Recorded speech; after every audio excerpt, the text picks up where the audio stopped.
At the same time, a Indian restaurant opened up below my mom's office. The owner of the restaurant was Daniel. He and I became friends. He was young. He was a couple of years older than I was. And Daniel now introduced me to his sister, who was getting a master's degree. Did she like you? Yeah, we're friends. You're just friends. We're just friends. She's married, right? So we're just friends. Oh, okay. Yeah. And she was married at the time. Yeah, she was married at the time. Okay. And now, in between this time, I was dating like crazy. But the difference was my desire for Caucasian females kind of went out the window, and I started saying, hey, I really want to date somebody of Indian origin. So I'd have a friend who's called me up clear up to Idaho. I drove up to Idaho to date a girl from India, and of course she was really Indian and not Americanized Indian. It didn't work out. But I used to bring a lot of Caucasian girls to the Bombay house on dates.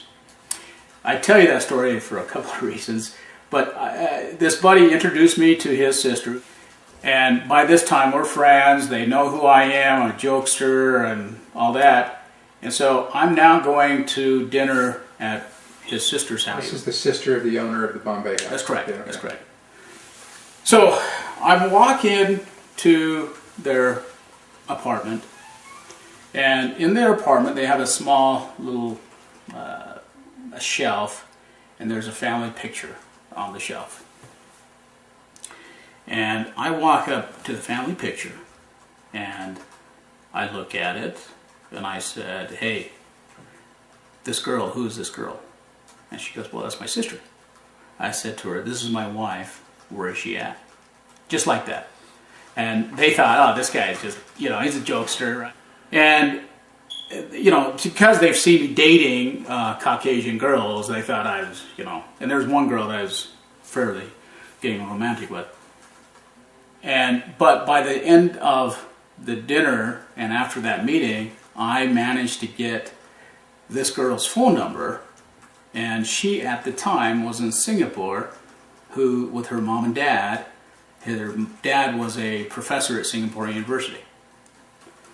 So I come back home, and I moved into an apartment and I can't make international calls, so I go to my mom and dad's house, use their phone, and make this call to Singapore. And I said, and the father... She doesn't know about you. She has no clue. Okay. She has no idea.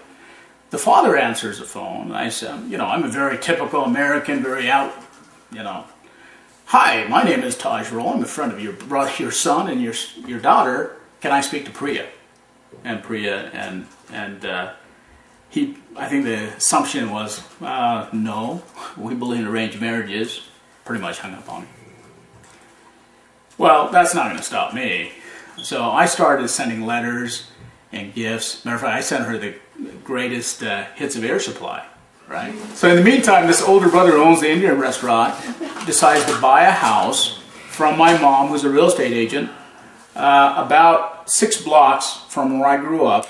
Well, Indians have this thing. They have what's called milk boiling. So before anybody lives in the house, they come in, they boil milk, so it's some culture and ritual. And the mom and dad and Priya fly from Singapore for this ritual. So I happen to be there, all right? And so by this time, though, the brother and the sister kind of know that I've got a little, liking. And you've never talked to Priya? Oh, I've never talked to her. You just sent her gifts. Did she ever respond? No. With thank you? No letters back? Nothing. So she decides to come with her family for this celebration. I happen to be there. I wouldn't want to say it was love at first sight. I mean, at least for me it was, but I'm not going to talk for her. But she decides to stay back and live with her brother and go to BYU. Nothing to do with you, though? I don't know. She says what would no. she say? She says no, but Anyway, we ended up starting to date behind her family's back for almost 2 years. Did they let her date anybody, or that she couldn't She really never date dated at all? Yeah, she didn't date at all. How old was she at this point? She's 18 at this point. Okay. So now we're 2 years. I look at it. She's young. Yeah, she's young, and I'm 20. I'm 22. So, I can understand being a father. What the issue is. But anyway, we started dating, and there was no escaping Taj, pretty much, and so we ended up getting married. I don't think her parents have still forgiven me for it.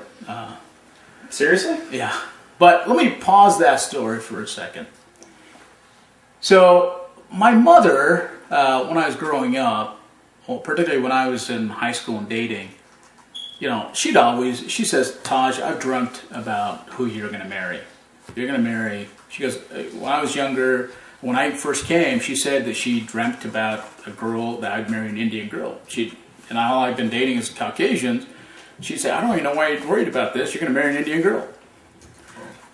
I'm like, whatever. Put that off.